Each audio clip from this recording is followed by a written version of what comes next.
Today I want to talk to you about practical wisdom. It's one of the most important virtues in Aristotle. It plays a key role. We've talked about Aristotle's conception of virtue, and in particular the idea that for Aristotle, as for Confucius, a virtue, at least a moral virtue as opposed to an intellectual virtue, a moral virtue, one concerned with action, is a mean between extremes.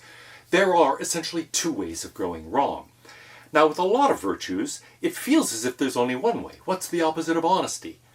Dishonesty. What's the opposite of generosity? Stinginess. What's the opposite of sincerity? Insincerity. The opposite of kindness? Unkindness, and so on. And so, our common sense conception tends to think there's really only one opposite to virtues, one way of going wrong, one side of things that you have to worry about. But Aristotle and Confucius say that's not true.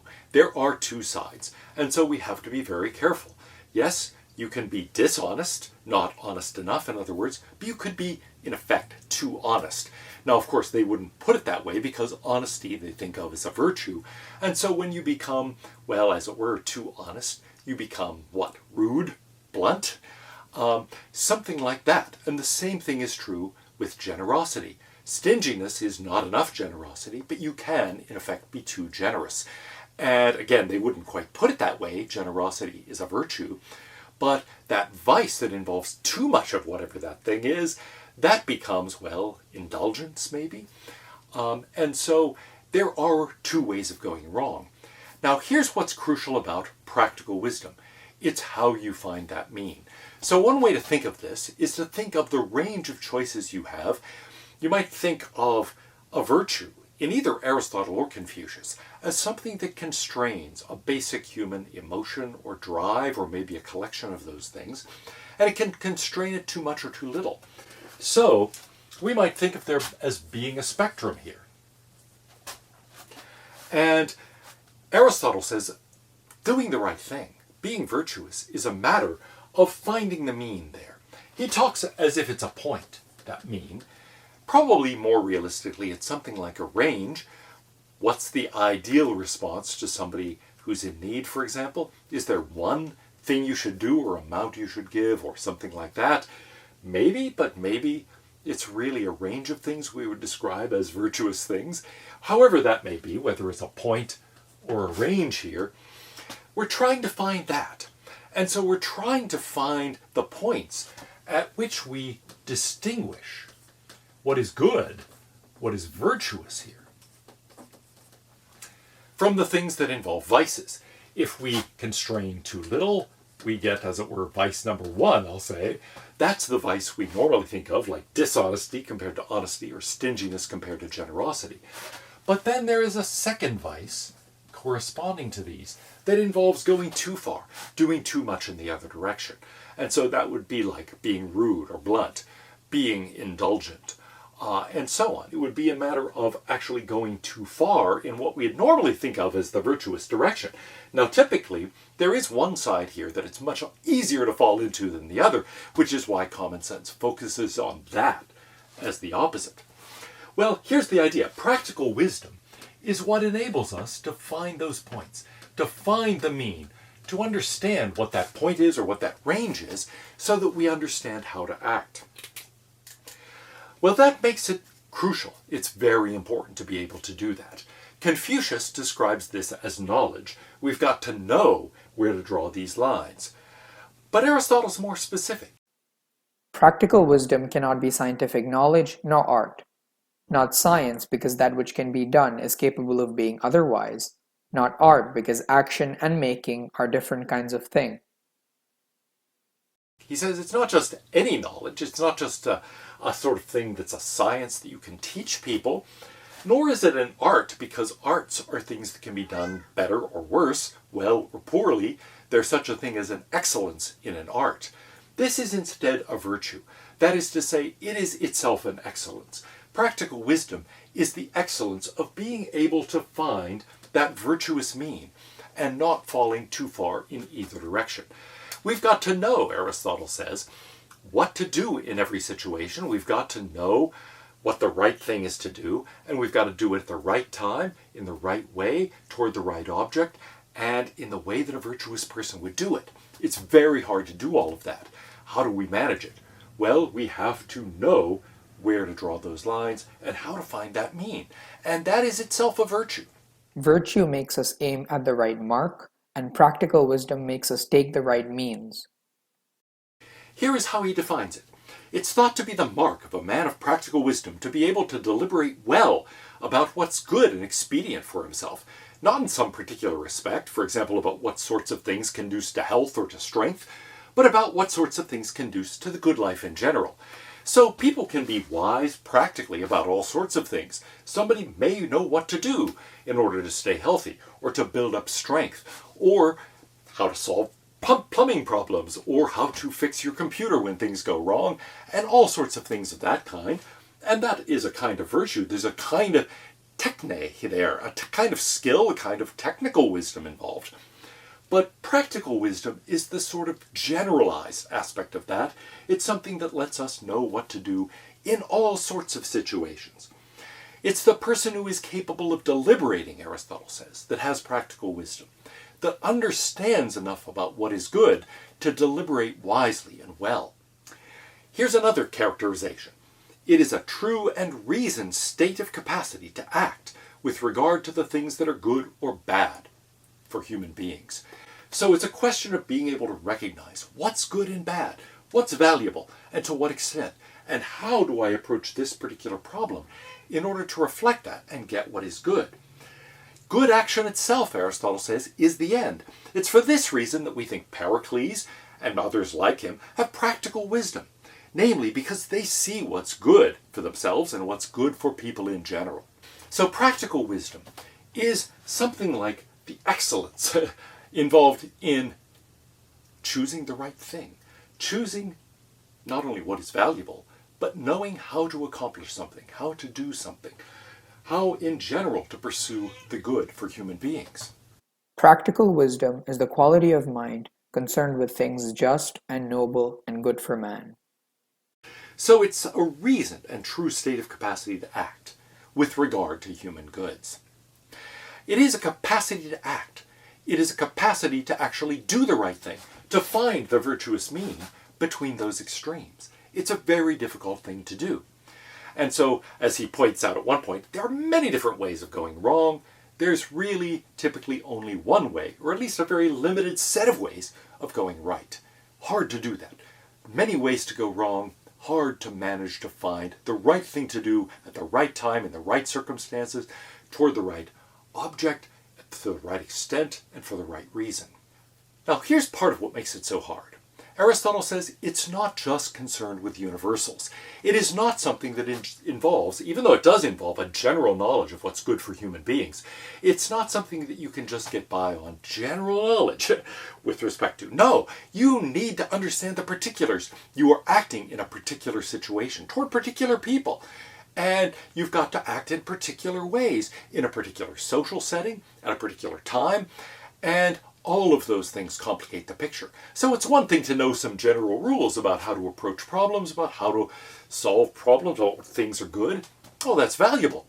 But it's not enough. We have to know the particulars and understand them as well. So Aristotle tells us practical wisdom isn't just concerned with universals.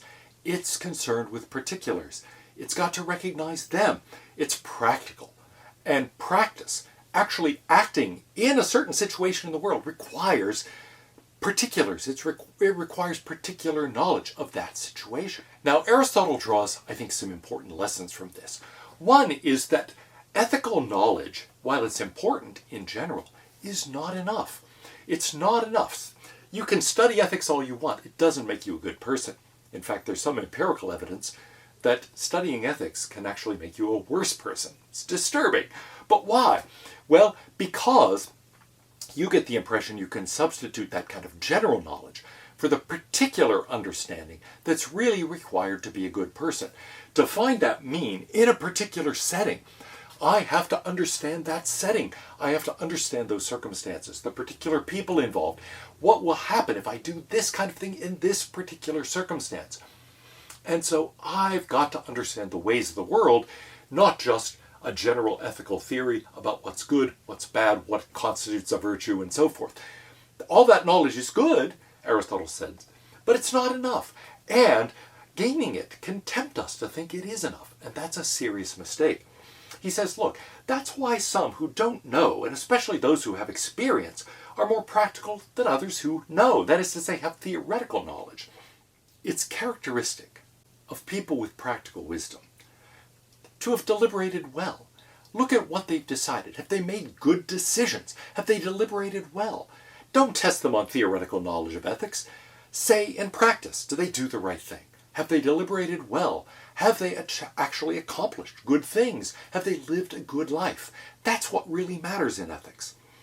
Excellence in deliberation is going to end up being correctness with regard to what conduces to the end, of which practical wisdom is the true apprehension.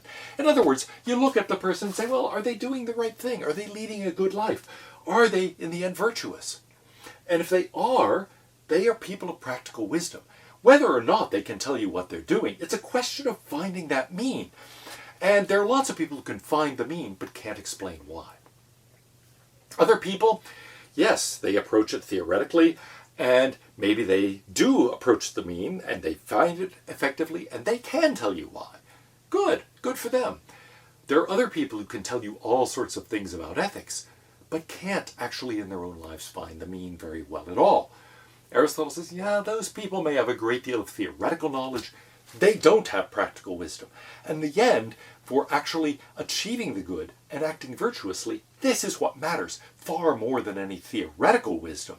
It matters that we have practical wisdom and be able to find the right thing to do in the right circumstances. Well, Aristotle draws this corollary.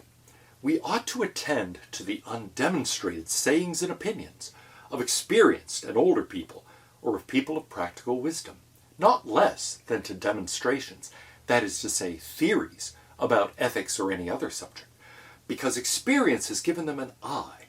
They see aright. In other words, talk to people who you think of as leading a good life. Talk to people you think of as wise, and find out what they value. Try to understand how they see the world. They may not have much theoretical understanding. They may not actually understand the depths of this and be able to give you lots of reasons for doing what they do or valuing what they value. But in the end, the proof is in the pudding. Look at how they live. If they live well, that's something that tells you that person has practical wisdom, and there's a lot to be learned from them. So in ethics, Aristotle is saying, once we understand from a theoretical point of view what virtue is and the importance of practical wisdom, of finding that mean, we realize that actually theory in ethics is of secondary importance. What really matters is that excellence of finding the mean. And although theory might help you find it, it's not going to be enough. Moreover, it's not nearly as important as your ability to find the mean. That ability, that excellence that is practical wisdom, that matters far more than any theoretical knowledge of ethics. There's another corollary that Aristotle draws that I think is important, and it reflects on the theme of the unity of virtues that we talked about in Socrates and in Plato. Socrates thought that in the end all of the virtues came down to the same thing. They all really were a matter of knowing what to do and what not to do. In Aristotle's terms, Socrates in effect said, look, every virtue is just practical wisdom. In the end, courage is practical wisdom. Generosity is practical wisdom. Nobility, being great-souled, magnanimous, that's a matter of practical wisdom, and so forth. Aristotle says, well, that's not right. But he is right about one thing, actually being virtuous, being generous, being great-souled, being courageous. All of those do require practical wisdom because you have to know what to do in the appropriate circumstances. So he says, in a sense, Socrates was right, but in a sense he was wrong. He was wrong to think that every virtue just is practical wisdom, knowing what to do and what not to do. But he was right that every virtue does presuppose practical wisdom. This is, you might say, a necessary condition for any virtue at all. Because if you can't find the mean, then there's no way to attain whatever that virtue is. You may want to be a courageous person, for example, but you don't know when it's appropriate to stand your ground and when you should really retreat. You don't know when you should advance and when you should be cautious. The same thing is true of generosity. If you can't find the mean, well, you won't be able to tell when you're being stingy, when you're being overindulgent. You won't be able to attain generosity. So practical wisdom isn't what virtue is. On the other hand, it is a necessary condition for the possession of any virtue at all. What follows from this is, as Aristotle puts it, it isn't possible to be good in the strict sense without practical wisdom. You've got to be able to find that mean. And so excellence for a human being virtuous at all, even in any particular respect, let alone in general, requires practical wisdom. You can't be a good person without being practically wise. On the other hand, he says, you also can't be practically wise without moral virtue. Now that's a more surprising claim. It looks like there he's actually saying, well, maybe this is enough.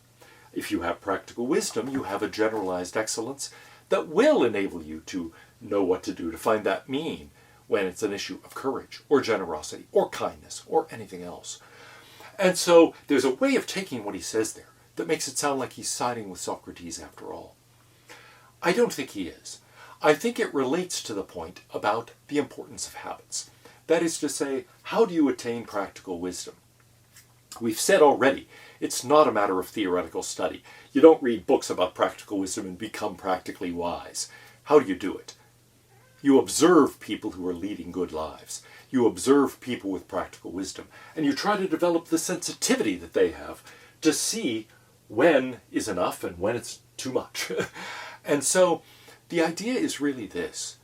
You have to actually gain practical wisdom in the context of developing various virtues. You have to learn when it comes to a question of courage, when to give in to your fear and say, yeah, that would just be crazy to do that, and when you should conquer your fear and do it anyway.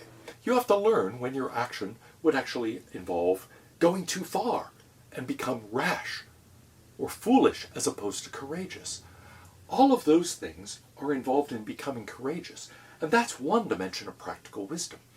Well, the same sort of thing is true of generosity, of all of the other virtues. How is it that we actually attain practical wisdom? We observe the practically wise, and we start developing those virtues in ourselves by imitating them, by developing the right kinds of habits in ourselves.